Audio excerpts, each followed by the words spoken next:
Yo, what up, nerds?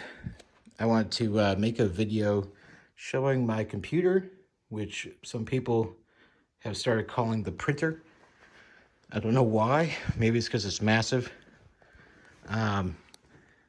But what a crazy computer this was to build in. I started it at the end of September in 2020, I believe, because that's when I actually got a pre-order for the AMD's 5950X.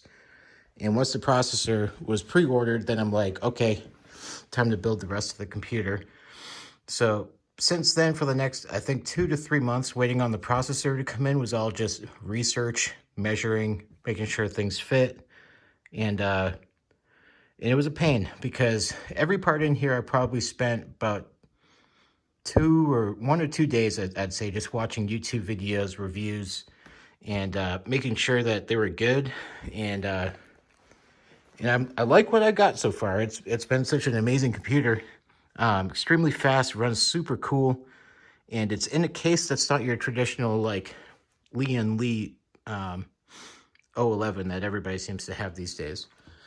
The case is a Cooler Master half XB Evo Airflow, whatever. It's about 9 or 10 years old for a case, but it's all open air, and then the sides also have these kind of air vents in them, and they're free air. So you have to clean it a lot and keep it dusted. You can see this has been almost maybe 3 months. So you can see there's some dust in there throughout the video. I got the parts list pulled up. So overall, I've probably spent from September to January-ish, September 2020 to January 2021, I probably put about 10 grand into this computer at the time. And I think that these are getting more expensive because parts are so hard to find. But to go through the list, the processor is AMD's Ryzen 9 5950X. I have overclocked it with Clock Tuner for Ryzen, and I can get somewhere in like the high 20s of the threads to 5.0 gigahertz. All core, not all core, all thread, but a majority of the threads I can get up to 5.0 gigahertz. But I didn't really do that a whole lot because I don't want to smoke it because processors are so hard to get. So I just use the Precision Boost Overdrive and call it a day because it's such a powerful computer already. Cooling that is the Arctic Liquid Freezer 2, which is the 280 millimeters. So it's got a 140 here and 140 over there that's pulling air in. And then in the front of the case are two more 140 millimeters. So it's got a push-pull config that blows cool air into the computer. And that cool air goes right into the top level. The only fan that's really blowing air out would be this one in the back, and then the two that push up into the AIO that comes with the graphics card that I'll talk about in a sec. So the motherboard itself, what worried me the most about building this computer was that it's a EATX motherboard. It's massive. And the only thing that kind of saved me was the fact that the cables that connect into the side instead of the top, because I really wanted to keep the AIO for the processor in a push-pull config. I did not want to take these fans off. So fortunately, I don't know if you can really see it, but the fans are not actually touching the motherboard, nor are they touching the connectors. So I got extremely lucky there about that because I didn't want anything to actually touch. But this is the only EATX motherboard that you could get, and you might still be in that case too, where it doesn't have an active cooling system, so there's no actual fan on the motherboard itself. Typically there's one here. So when you have these kind of like massive fans blowing on the board directly, there's no space in the front of the case, open area. It's literally blowing directly on the motherboard. So so it cools through that way because the whole top and bottom of the motherboard is plated. and they seem to handle the heat transfer pretty well. At a low idle, probably looking at 28, 29 degrees Celsius for idle, and then I can get the motherboard temps up to about 50 degrees Celsius whenever gaming or testing. So moving on from that, the G-Skills Ripjaws 5, there's 4 32 gigabyte memory modules in there, and they're DDR4 3600 that I've synced with the Infinity Fabric. Couldn't tell you if that's really impacted it a whole lot. I just wanted to have a ton of RAM. So it's 128 gigabytes total. Underneath the plating for the motherboard, there's 3 Seagate Barracuda 520 series. All 3 of them are 2 terabytes each. NVMe drives, the M.2s that are like installed underneath the armor plating in between the PCI slots.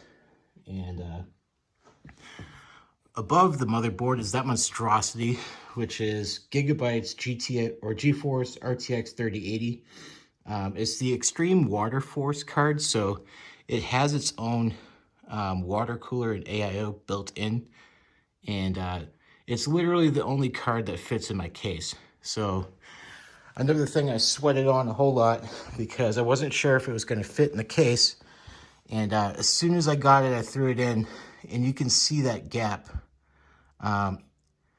It doesn't really matter if it has the GPU sag, but I put this little jerry-rig system in here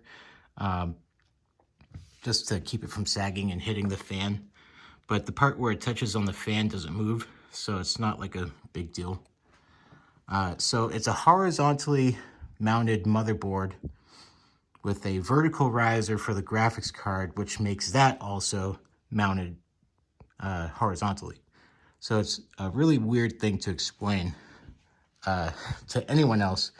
And then you have the PCIe 4.0 riser cable that connects that. So I don't know if you can really see it too well. But having that kind of space where the board is not, like there's a gap between the board and the graphics card. Like the graphics card is blown on directly by the fan, and then any hot air that might be there, or cool air for the most part, coming from the top of the fan gets sucked into the AIO for the graphics card and then out the top of the case. So you have 2 fans here pulling air in, or pushing air into the AIO, I should say, and then 2 more pulling air out, which then gets sucked up into the graphics card. And like I said earlier, the highest, even at 5 gigahertz, the processor was really only running at like 55 degrees. I think I got up to 60, but then it failed the clock tuner Verizon test that I was doing. So took it back down. It's just such a cool case as far as temperatures go. And then on the back is your only exhaust fan. So other than that, I have the Dark Power Pro power supply, which is 1500 watts. I actually just had a 1200 watt one in there and I blew it up. And that's just more of an issue with my house than the power supply. All the fans are Noctuas. And I'm just kind of scrolling through the list to make sure I didn't miss anything else that's like inside the computer. The Thermaltake cable sleeves, there's not much to say about those. Underneath, there's a Corsair Commander to plug all the lighting into, because I tried going the whole like, oh, everything's gonna be black, it's gonna look cool, and then I kind of lost it with the LEDs. So I plugged it in. The only other jerry-rigging thing that I had to do, so the vertical riser is made by Cooler Master. It's a vertical graphics card holder kit version 2, but it didn't necessarily fit the right way. So I also didn't have the tools at the time to really do it the right way. So I do have to kind of grind that down a little bit more so that it's not looking all jagged, but it's behind the computer, so I'm not sure how much I care. So to turn it on, see all the lighting. we will make sure that this plugs in. There we go. So all of the LED strips are basically controlled by the same controller, so they all are in sync with each other and any games you play through Corsair IQ, I think it's called. The Gigabyte's motherboard, and well, their software in general kind of sucks, so you can't really sync that up too well with games. But overall, you would never even really know just looking from the outside in when the computer's off that it is a sleeper and has a whole bunch of nice stuff in there. But if it's on, you're like, what the hell? What kind of shit is this? And then with the case sides on, it is, make sure that I actually put the right side on first.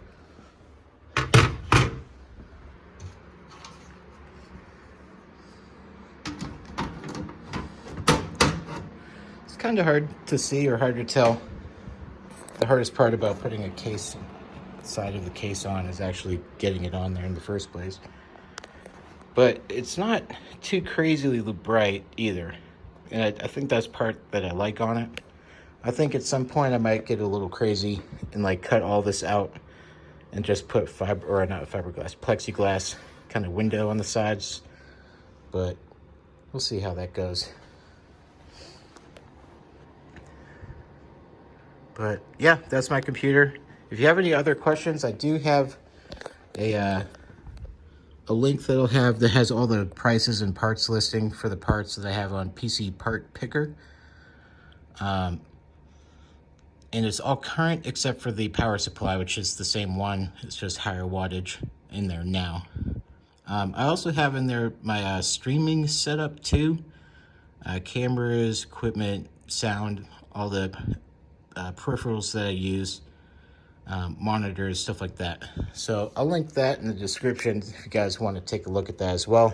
I also put a lot of stories and answered a lot of questions on there too. So if you have any questions about the build or anything like that, just let me know. And thanks for watching.